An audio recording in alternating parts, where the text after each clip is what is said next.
Hi welcome to game changer. Abhi events and caterers అధినేత అభి ఈ వారం గేమ్ చేంజర్గా మన ముందున్నారు. అతనితో మాట్లాడదాం. Hi Abhi. Hi sir. Hi sir. Nice to meet you. ఎట్లా మీ జర్నీ ఎలా స్టార్ట్ అయింది? రకరకాల ప్రొఫెషన్స్ ఉన్నాయి కానీ ఈవెంట్ అండ్ ఈ సెగ్మెంట్ ఎంచుకోవడానికి ఎట్లా? అంటే ఈ సెగ్మెంట్ని యాక్చువల్గా ఎంచుకోలేదు సార్. నేను నాకు ఇంట్రెస్ట్ కూడా లేదు రావాలని చెప్పేసి. బట్ ఏంటంటే యాక్చువల్ నాకు చిన్నప్పుడు పోలీస్ అవ్వాలని ఉండే. ఒక పెద్ద అంటే సినిమాలు చూసి పోలీస్ అవ్వాలి, పెద్ద పోలీస్ అయిపోవాలి అని చెప్పేసి చదివేద్దాం చెప్పేసి చాలా అదే మైండ్లో అదే రన్ అవుతుంది సినిమా. నాకు మూవీస్ చూడడం చాలా ఎక్కువ ఇష్టం అంట. మూవీస్ చూసి అలాగే ఎక్కువ అలా ఇష్టపడతా ఉండే అనమాట. అయితే మన ఫైండ్ ఏమైందంటే ఇంట్లో మా బాబాయ్ ఏ సినిమాలకి వెళ్తాను చెప్పుకోవచ్చన్న ఏదో కొడితే చిన్నప్పుడు నేను ఇంట్లోంచి పారిపోయి వచ్చాను. పారిపోయి డైరెక్ట్గా ట్రైన్ ఎక్కేసాను. ఇంక వెళ్ళి ఎక్కడికి వెళ్ళాం కూడా నాకు తెలియదు అనమాట. ట్రైన్ ఎక్కేసి వెళ్ళిపోయాను మొత్తానికి. వెళ్ళిపోతే దెన్ మనకు అది రైల్వే స్టేషన్లో మీకు తెలిసే ఉంటుంది, చిన్న బాయ్స్ని పట్టుకెళ్ళి అలా చేస్తూ ఉంటారు. అలా తీసుకెళ్ళి హాస్టల్లో జాయిన్ చేశాను. నన్ను హాస్టల్లో జాయిన్ చేసినప్పుడు ఆ హాస్టల్లో నా జర్నీ స్టార్ట్ అయింది. యాక్చువల్లీ అక్కడ నా జర్నీ స్టార్ట్ అయింది అనమాట. అక్కడ నుంచి నేను స్కూల్కి వెళ్ళడం కానీ, మార్నింగ్ పూట స్కూల్కి వెళ్ళడం, ఈవినింగ్ వచ్చినప్పుడు ఆ లోకల్లో చిన్న అప్పట్లో స్మాల్గా పెళ్ళిళ్ళు జరుగుతూ ఉండే. 6th or 7th ఆ ఏజ్లో నేను ఉండేమాట. మమ్మల్ని తీసుకెళ్ళి సరదాగా పార్ట్ టైం కింద వెళ్తే మాకు 20 రూపీస్ 25 రూపీస్ ఇచ్చేవాళ్ళు బాయ్ కింద వెళ్ళినప్పుడు, మా ఈవెంట్లోకి వెళ్ళినప్పుడు. అది ఇంకా 20 రూపీస్ తీసుకోవడం, మళ్ళీ స్కూల్కి వెళ్ళడం, ఆ డబ్బులతో మళ్ళీ మూవీకి వెళ్ళడం, అలా జర్నీ స్టార్ట్ అయింది. అక్కడ నుంచి కూడా నేను 10th ఇంటర్మీడియట్ వరకు కూడా అలాగా స్టెప్ బై స్టెప్ ఆ ఫీల్డ్లోనే, ఆ ఈవెంట్ ఫీల్డ్లోనే కంటిన్యూ చేస్తూ వచ్చాను అనమాట. మొత్తం అంతా కంప్లీట్గా మొత్తం అంతా ఆఖరికి ప్రజెంట్ అదే నా బిజినెస్ కింద అయింది. మీరు చెప్తున్న దాన్ని బట్టి ఆ ఏజ్లో అలాంటి సిచ్యువేషన్ వచ్చినప్పుడు అందరైతే డిప్రెషన్కి లోన్ అవుతారు, కానీ మీరు డిఫరెంట్గా దాన్నే స్టెప్పింగ్ స్టోన్గా ఎట్లా మలుచుకున్నారు? అంటే నాకు చిన్నప్పటి నుంచి కూడా కొంచెం ఈ లీడర్షిప్ క్వాలిటీస్ చాలా ఎక్కువ. చూసుకుంటే నేను 10th కానివ్వండి అన్నింటిలో కూడా కొంచెం అన్ని యాక్టివిటీస్లో కొంచెం ఎక్కువ పార్టిసిపేట్ చేస్తూ ఉంటాను అనమాట.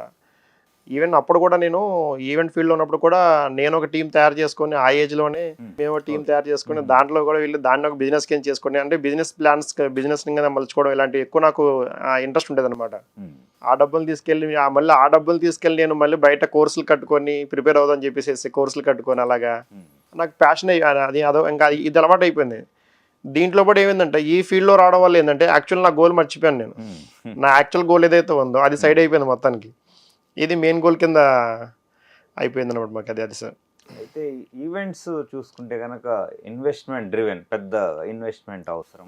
సో మీరు ఎట్లా ఇనీషియల్ డేస్లో ఎట్లా దాన్ని బిల్డప్ చేసుకుంటారు? ఇనీషియల్ డేస్లో అంటే యాక్చువల్లీ నాకు డబ్బులు లేకుండా నిజంగా నేను 0 నుంచి స్టార్ట్ అయ్యాను కంప్లీట్లీ. నా వెనకాల బ్యాక్ సపోర్ట్ కానీ ఇలాంటిదని ఏమీ లేదు. నేను 0 నుంచి స్టార్ట్ అయ్యాను. ఫ్యామిలీ అంతా కొంచెం వెల్ సెటిల్, మొత్తం అంతా వాళ్ళంతా బాగానే ఉన్నారు. బట్ మా మదర్ చిన్నప్పుడే చనిపోయారు. నేను మా ఇంటికి దూరంగా ఉండడం వల్ల ఏంటంటే అక్కడ బాండింగ్స్ ఏమి నాకు అంతగా ఎఫెక్షన్ నాకేమీ లేదనమాట. నాకు అంతగా అంటే నేను 10th or ఇంటర్లో ఎప్పుడో ఒకసారి వెళ్ళి మళ్ళీ వచ్చేసాను. నాకు అక్కడ మా ఈ బయట వాతావరణం నాకు అలవాటు పడడం వల్ల, ఈవెంట్ ఇండస్ట్రీ వాతావరణం అలవాటు పడడం వల్ల నేను కనీసం ఇంట్లో ఒక 1 వీక్ కూడా ఉండలేకపోయాను. నాకేదో అక్కడ మళ్ళీ ఇక్కడ ఫ్రెండ్స్తో ఇలా ఇక్కడ అలవాటు అయిపోయింది అనమాట. ఇంకా ఈ బడ్జెట్ విషయానికి వస్తే ఈవెంట్ స్టార్ట్ చేయడానికి మనకి బడ్జెట్తో పెద్ద అవసరం లేదండి. అంటే టాలెంట్ ఉంటే ఆటోమేటిక్గా మనకి వర్క్ ఎలాగైనా సరే మనకి వర్క్ వచ్చిందంటే ఆటోమేటిక్గా మనకి ఈవెంట్ ఎలా చేయాలి, వాట్ ఈస్ వాట్ ప్రాసెస్ మనకు తెలిసిపోతుంది. కాబట్టి బడ్జెట్ నాట్ నీడ్ అని అనుకుంటాను. కానీ కొత్తగా వచ్చే వాళ్ళకి బడ్జెట్ పెట్టుకుని దిగాలనుకుంటే ఇది ఎలా ఉంటుందంటే దీన్ని మనం బిజినెస్ కింద చేయలేమండి. ఇది బిజినెస్ కింద చేయలేమంటే మీన్స్ మనం ఒక 10 లక్షలు తీసుకొచ్చి 50 లక్షలు తీసుకొచ్చి పెట్టుబడి పెట్టేసేసి దీన్ని బిజినెస్ కింద చేద్దాం అని చెప్పి అనుకుంటే ఇది రెంటల్ బిజినెస్ కాదు, ఇదంతా ఆర్గనైజింగ్ బిజినెస్ మొత్తం అంతా. ఇది ఇన్బిల్ట్ ఉంటేనే మనకి వస్తుంది. ఎందుకంటే ఒక క్లయింట్ మనం సజెస్ట్ చేసుకున్నప్పుడు, చూస్ చేసుకున్నప్పుడు వాళ్ళు చాలామందికి యాక్చువల్లీ వాళ్ళ పరుగుని తీసుకొచ్చి మన చేతిలో పెడుతున్నారు. దాన్ని మనం అలాగే వాళ్ళకి అప్పచెప్పాలి ఒక వెడ్డింగ్ అయిపోయిన తర్వాత. ఎందుకంటే వాళ్ళు చాలామంది రిలేటివ్స్ ఉంటారు, బంధువులు ఉంటారు, వాళ్ళందరూ చెప్పుకుంటారు. ఇప్పుడు మనకి వాళ్ళు వచ్చినప్పుడు కనీసం వెల్కమ్ సరిగ్గా లేకపోయినా కానీ సరే వాళ్ళు ఖచ్చితంగా ఏదో విషయంలో హర్ట్ అవుతారు ఖచ్చితంగా. కాబట్టి దీనికి బడ్జెట్ కంటే కూడా రెస్పాన్సిబిలిటీస్ చాలా ఇంపార్టెంట్ అని చెప్పి నేను అనుకుంటాను సార్. అయితే నా విషయంలో అయితే మటుకే నేనైతే ఏ బడ్జెట్ పెట్టుకోలేదు, నేను ఏ ఇన్వెస్ట్మెంట్ చేయలేదు. నేను కంప్లీట్లీ నా టాలెంట్ మీదే మొత్తం చిన్నప్పటి నుంచి కూడా వర్క్ చేసుకుంటూ చాలామంది దగ్గర వర్క్ నేర్చుకుంటూ నేను ఓన్గా స్టార్ట్ చేశాను సార్. ఇది ప్యాషన్తో డ్రైవ్ చేయాలి సార్, అంతే అండి. ప్యాషన్ ఉంటే ఆటోమేటిక్గా ఈవెంట్ ఖచ్చితంగా సక్సెస్ అవుతుంది. ఫస్ట్ మనకు వర్క్ తెలిసి ఉండాలి. మనకు వర్క్ తెలిసి ఉంటే మనం వర్క్ చేయించగలం. మనకి ఎప్పుడైతే ఆ వర్క్ కోసం మనకు నాలెడ్జ్ ఉండదో, కంప్లీట్గా జీరో నాలెడ్జ్లో మనం ఉంటామో, మనకి ఏం వర్క్ చేయించాలో మనకు తెలియదు ఆటోమేటిక్గా. మనకి ఇంకేం తెలుస్తుంది చెప్పండి? ఏ టైంకి వెండర్ ఏ టైంకి రావాలి, డెకోర్ బాయ్ ఏ టైంకి రావాలి, క్యాటరింగ్ సెక్షన్ ఏ టైంకి స్టార్ట్ చేయాలి, మనకి మొత్తం అంతా కంప్లీట్ టైమింగ్స్ మొత్తం మనం తెలుసుకుని వాళ్ళతో వర్క్ చేయించుకోగలిగే కెపాసిటీ ఉంటే ఆటోమేటిక్గా మనం సక్సెస్ అవ్వచ్చండి. అసలు ఇనిషియల్ డేస్లో ఇబ్బందులు ఛాలెంజెస్ కానీ ఎవరైనా డిస్కరేజ్ చేయడం పేరెంట్స్ కుటుంబ సభ్యులు? డిస్కరేజ్మెంట్ నాకేం లేదు సార్. నాకంతా కంప్లీట్ ఎంకరేజ్మెంటే వచ్చింది. డిస్కరేజ్మెంట్ అయితే ఏమీ లేదు. ఫ్రెండ్స్ కానీ మా ఫ్యామిలీ మెంబర్స్ కానీ, అంటే నేను ఫ్యామిలీతో చాలా దూరంగా ఉండే. ఫ్యామిలీ నాకు అంతగా అటాచ్మెంట్స్ నాకు లేదు. బట్ నాకు అది నా బ్యాడ్ లక్ అంతేది. బట్ మా వైఫ్ నా కాలేజ్లో నేను మ్యారేజ్ చేసుకున్న మా వైఫ్ ఎవరు ఉందో ప్రవళిక దేవి, తనే నాకు మొత్తం ఎంకరేజ్మెంట్ మొత్తం తనమే కంప్లీట్లీ మొత్తం అంతా కూడా ఎంకరేజ్మెంట్ బాగా చేసేది అనమాట. ఏమన్నా కానీ సరే సపోర్టివ్గా మొత్తం అన్ని చెప్పడం కానీ, ఇలా చేయండి అలా చేయండి అని చెప్పడం కానివ్వండి, ఆ సపోర్ట్ నాకు చాలా ఎక్కువ ఉండేది అనమాట. ఫ్రెండ్స్ సపోర్ట్ కూడా చాలా ఉంది. దట్టు ప్రజెంట్ చూసుకుంటే కనుక మా ఫ్రెండ్సే ఒక 3 మెంబర్స్ నా దగ్గర వర్క్ చేస్తున్నారు. ఆ ఫ్రెండ్ సపోర్ట్ నాకు ఎప్పుడు చిన్నప్పటి నుంచి కూడా ఫ్రెండ్ సపోర్ట్ అలా ఉండిపోయింది నాకు మొత్తం అంతా. అది సార్, మీరు ఆల్మోస్ట్ 0 నుంచి స్టార్ట్ అయ్యారు. అవును సార్. సో ఇప్పుడు annual turn over approximate? Turn over అంటే మాకు క్యాల్కులేషన్ మాకు రొటేషన్ బిజినెస్ సార్ మాది. అవును, మాది ఒక కార్పొరేట్లో బిజినెస్ లాగా అయితే మేము చేయము. ఇదంతా రొటేషన్ బిజినెస్ సార్ మొత్తం కంప్లీట్లీ మొత్తం అంతా. మాకు ఎటు సైడ్ నుంచి వస్తుందో ఎటు సైడ్ నుంచి పోతుందో కూడా మాకే తెలుస్తారు టర్న్ ఓవర్స్ కోసం మాడుకోవడానికి. అది సార్, అది మనం ఎంత అని చెప్పేసి చెప్పలేము. అది జస్ట్ మనకి వస్తుంది మళ్ళీ పెట్టుబడి పెడతాము.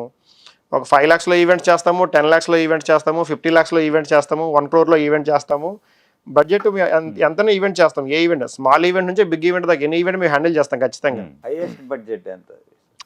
హైయెస్ట్ సార్ మనకి హైయెస్ట్ మనం ఒక 5 crores దాకా మనం ఈవెంట్ మనం హ్యాండిల్ చేస్తాం. ప్రాబ్లం లేదు సార్. హైయెస్ట్ బడ్జెట్ అనుకుంటే కనుక చేశారు ఆల్రెడీ అంటే చేస్తాం అలా. అంటే మనకి యాన్యువల్ మీద ఖచ్చితంగా జరుగుతూ ఉంటుంది సార్, అలాగా ప్రాబ్లం లేదు సార్. అది మీ జర్నీలో ఫస్ట్ క్లయింట్ని ఎట్లా కన్విన్స్ చేశారు?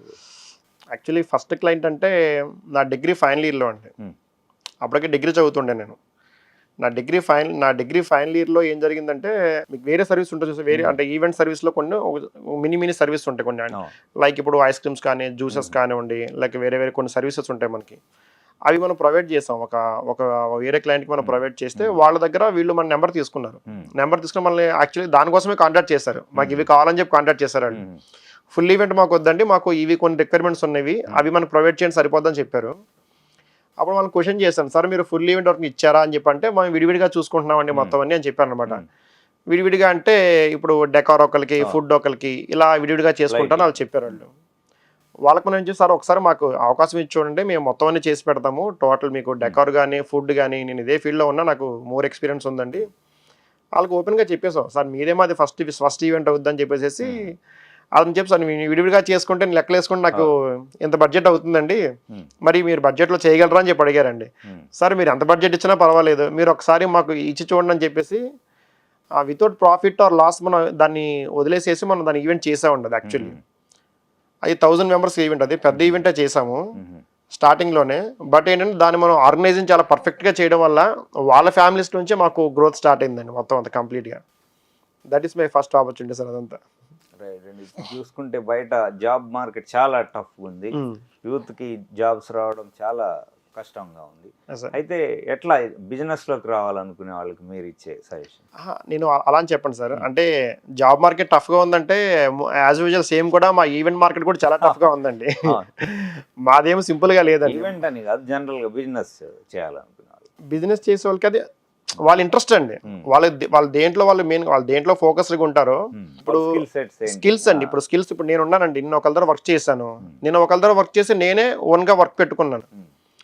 అలాగే మీరు ఏ ఫీల్డ్ అయినా సరే ఉండేవండి. నేను ఇచ్చే సజెషన్ ఏంటంటే, సపోజ్ మీరు మెకానిక్ ఫీల్డ్లో ఉన్నారనుకోండి, నీకు బైక్ మెకానిక్ మొత్తం చేయడం వచ్చు, ఎప్పదీయడం వచ్చు, బిగించడం వచ్చు, అన్నీ వచ్చు, మీకు మొత్తం వచ్చినప్పుడు మీరే ఒక ఓన్గా చిన్నగా షెడ్ పెట్టేసుకొని ఓన్గా స్టార్ట్ చేసుకోండి.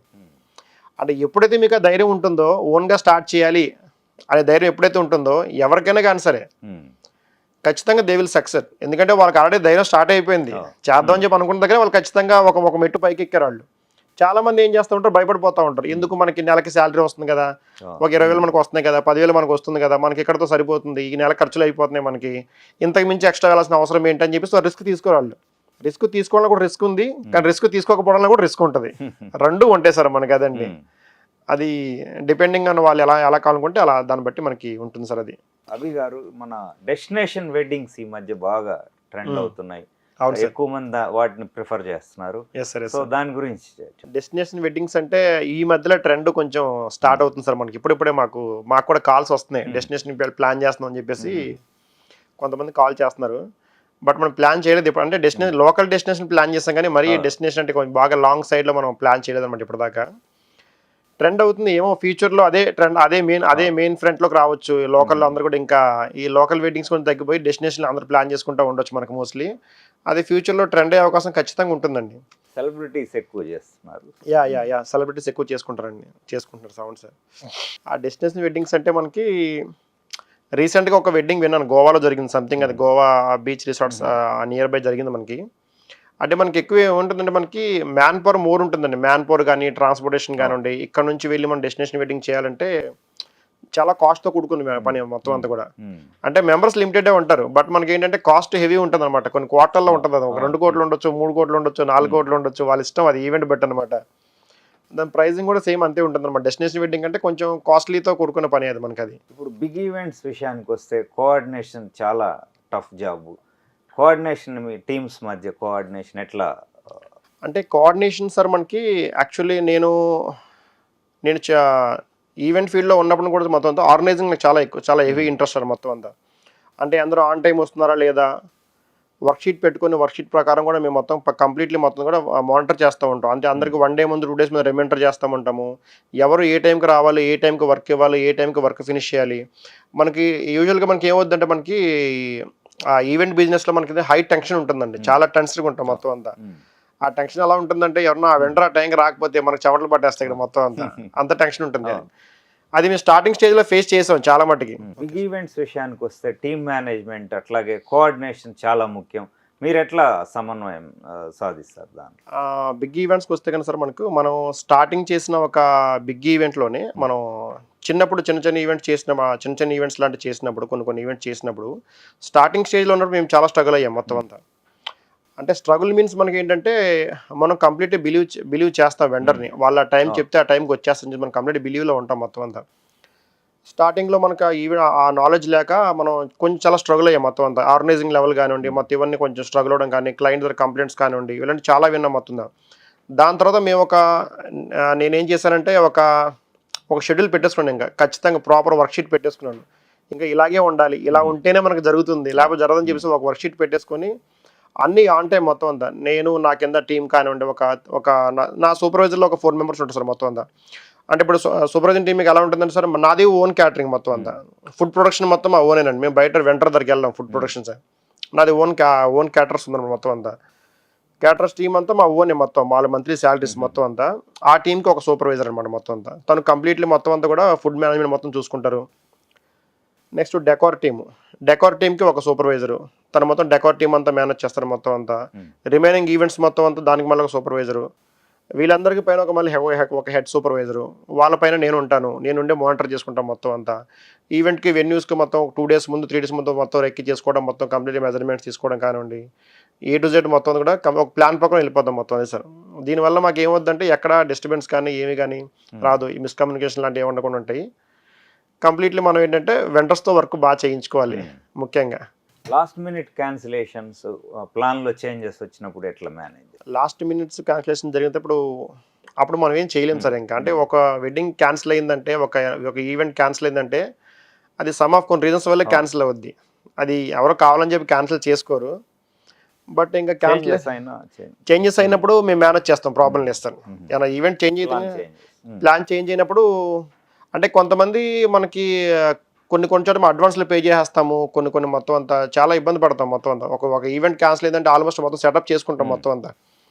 ప్లాన్ అంతా సెటప్ అయిపోతుంది, ప్లాన్ అంతా చేంజ్ అన్నప్పుడు ప్లాన్ అంతా మళ్ళీ అదే ప్లాన్ని మళ్ళీ వర్క్ చేయాలి మొత్తం, మళ్ళీ రివైజ్ చేయాలి మొత్తం. అందరికీ క్యాన్సిల్ అని చెప్పాలి, అందరినీ పోస్ట్ పోన్ చేయించాలి, అందరికీ డేట్లు మార్చాలి మొత్తం. ఈవెంట్ స్టార్టింగ్ అప్పుడు ఎంత వర్క్ అయితే చేస్తామో క్యాన్సిల్ అయినప్పుడు కూడా సేమ్ ఇంకా మోర్ వర్క్ చేయాలి ఇంకా. ఎందుకంటే ఈవెంట్ ఉందని చెప్తాం, అంటే ఈవెంట్ క్యాన్సిల్ అయిందంటే క్యాన్సిల్తో పాటు రీజన్ కూడా చెప్పాలి మళ్ళీ మన వాళ్ళకి. డెస్టినేషన్ వెడ్డింగ్స్, లోకల్ వెడ్డింగ్స్ మధ్య డిఫరెన్స్ ఎట్లా ఉంటుంది అంటారు? డెస్టినేషన్ వెడ్డింగ్స్ అంటే సార్ మనకి అందరూ రావచ్చు అండి. వాళ్ళ ఫ్రెండ్స్, వాళ్ళ ఫ్యామిలీస్ కానివ్వండి, క్లోజెస్ట్ వాళ్ళ వర్కర్స్ కానివ్వండి, వాళ్ళ ఇప్పుడు తెలిసిన బంధువులు లోకల్ వాళ్ళు కానివ్వండి, ఎవరిని పిలిచినా కానీ సరే ఈజీగా వచ్చే అవకాశం ఉంటుంది. బట్ డెస్టినేషన్ వెడ్డింగ్స్ అంటే ఓన్లీ ఫ్యామిలీస్ మట్టుకే వెళ్ళే అవకాశం ఉంటుంది. ఇంకోటి మనకి అంటే ఇంకా ప్రజెంట్ ఇప్పుడు ట్రెండ్ అవుతుంది కాబట్టి ఫ్యూచర్లో అందరూ అలా చేసుకునే అవకాశం ఉంటే కొంతమందికి చేసుకునే అవకాశం ఖచ్చితంగా ఉంటుందండి. రెండింటికి డిఫరెన్స్ అంటే కనుక మనకి క్రౌడ్ మేనేజ్మెంట్ డిఫరెన్స్ ఉంటుంది. మొత్తం దీని క్రౌడ్కి ఆ క్రౌడ్ సంబంధం ఉంటుంది. మనకి ఓన్లీ ఫ్యామిలీస్ మట్టుకే చేసుకునే అవకాశం ఉంటుంది. చాలామంది అక్కడ దాకా వెళ్ళలేరు, అఫోర్డ్ చేయాలి మొత్తం అంతా కంప్లీట్ మొత్తం అఫోర్డ్ ట్రాన్స్పోర్టేషన్ కానివ్వండి ఇవన్నీ ఎక్కువైపోతాయి మొత్తం అంతా. అది సార్ మనకి నాకు తెలిసిన మట్టుకు అంతే. కాస్ట్ వైజ్ కూడా చాలా ఉంటుందండి, కొంత కూడా కాదు చాలానే ఉంటుంది. కాస్ట్ వైజ్ కూడా కొంచెం పెరిగే అవకాశం ఉంటుంది.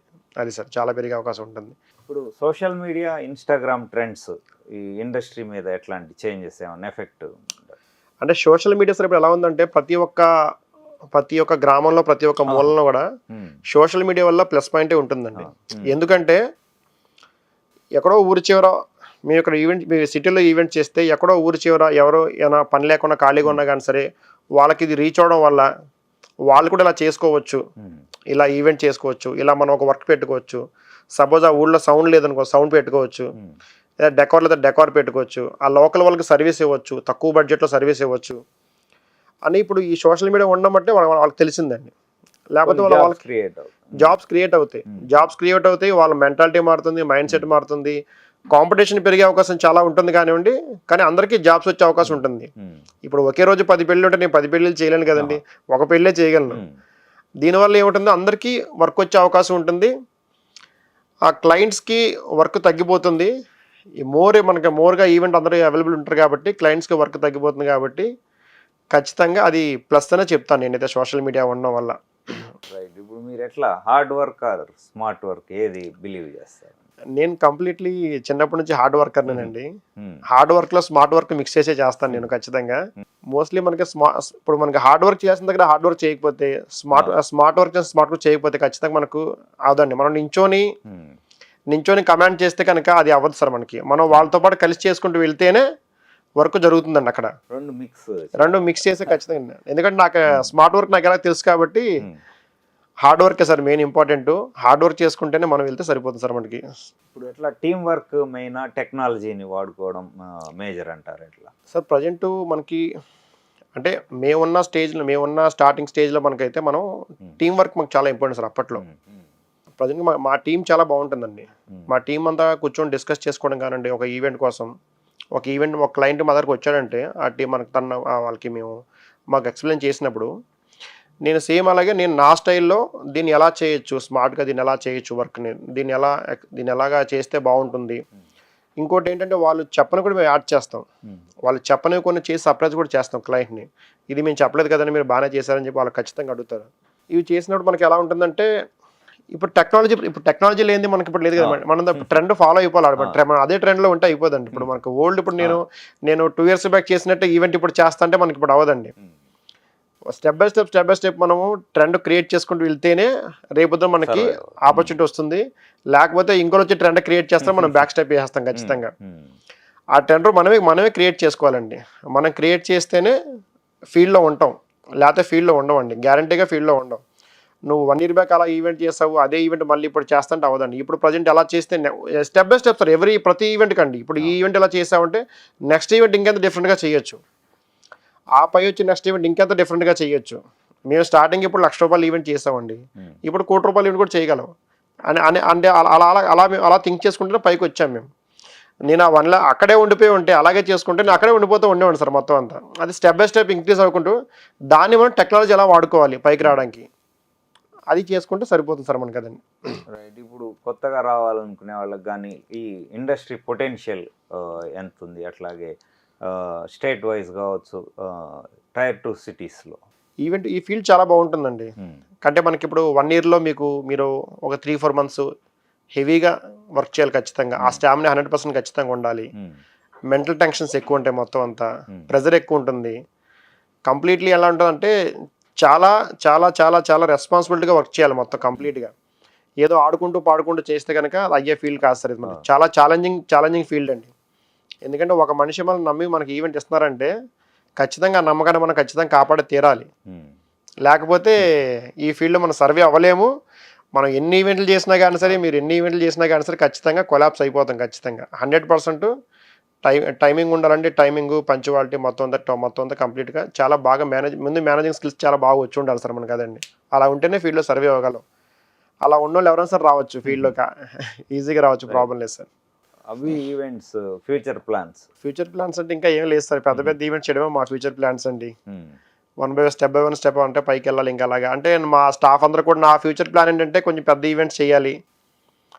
నాతో చేసే వర్కర్స్ అందరు కూడా నేను వాళ్ళకి నా సైడ్ నుంచి, అంటే చాలామంది కూడా ఓన్గా వాళ్ళ పిల్లలకి స్కూల్ ఫీజులు కానివ్వండి, మొత్తం వాళ్ళు ఇప్పుడు వెళ్ళే వాళ్ళ పిల్లల స్కూల్ ఫీజులు కానివ్వండి, వాళ్ళకి హౌసెస్ కానివ్వండి, ఇవన్నీ మేము ప్రొవైడ్ చేద్దాం అని చెప్పేసి ప్రజెంట్ ప్లాన్ చేస్తామండి. అంటే నాకు ఎంతమంది వర్క్ చేస్తున్నారు వర్కర్స్, 20 మెంబర్స్ నాది ఓన్ ఎంప్లాయ్ సార్ మొత్తం అంతా. ఫుడ్ క్యాటరర్స్ ప్రొడక్షన్ అంతా మాది ఓన్ టీం మొత్తం అంతా. వాళ్ళందరికీ రేపొద్దున అంటే నా దగ్గర నుంచి బయటకు వెళ్ళకుండా నా స్టాఫ్ అంతా నా దగ్గరే ఉండేలాగా వాళ్ళని నేను కాపాడుకుంటూ నేను చాలా జాగ్రత్తగా చూసుకుంటాను. స్టాఫ్ని చాలా బాగా చూసుకుంటాను నేనండి. వాళ్ళకి ఏం కావాలనుకున్నా వెంటనే మనం సపోర్ట్ చేయడం కానివ్వండి, ఫైనాన్షియల్ ప్రాబ్లమ్స్లో వాళ్ళు హెల్ప్ చేయడం కోసం కానివ్వండి, ఏమున్నా కానీ సార్ మనం ఖచ్చితంగా అందరినీ వదిలిపెట్టను ఎప్పుడు కూడా నేను. అందుకే ఇప్పుడు ఈరోజు నేను ఈ ఏజ్లో ఈ స్థాయిలో ఉండడం కారణం మెయిన్ నా స్టాఫేనండి. వాళ్ళు లేకపోతే నేను లేను. యాక్చువల్లీ వాళ్ళు నన్ను అంతలా సపోర్ట్ చేశారు టిల్ ఎండింగ్. ఇప్పుడు నేను కూడా వాళ్ళకి నా సైడ్ నుంచి కూడా అదే చేయాలని చెప్పి కోరుకుంటాను అందరికీ. వాళ్ళందరికీ నాతో పాటు వాళ్ళు కూడా ఫుల్గా సెటిల్ అవ్వాలి మొత్తం అందరూ.